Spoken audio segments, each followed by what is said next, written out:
अरे तूच आमचा बाप आहेस रे, तूच आमचा बाप आहेस.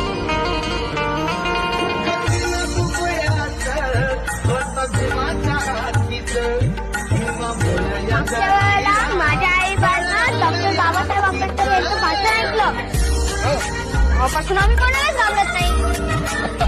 बर बर एक लक्षात ठेव बाळा, आत्मसन्मान हे जगता येत नसेल तर ते जगणं नाही.